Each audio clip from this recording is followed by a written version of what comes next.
right, this is CC, cycle 1, week 24, the very last part of Exodus 20, verse 17.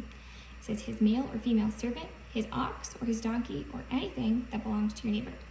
We're not going to do male or female servant. We're just going to do, again, male or female, it's the same for servant, servant. So we've just said, do not covet your neighbor's wife, his male or female servant, his ox or his donkey. So a Y hand shape first, ox, and then donkey is open 5, and then like the ear comes down. Or anything, we're gonna list up anything, and then we're gonna assign for, like, it doesn't matter. Like, it doesn't matter what it is. Anything that belongs to your neighbor. It's the near sign again, neighbor. Okay?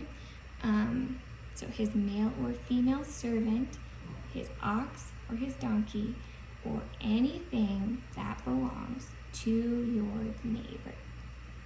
Okay? Here it is.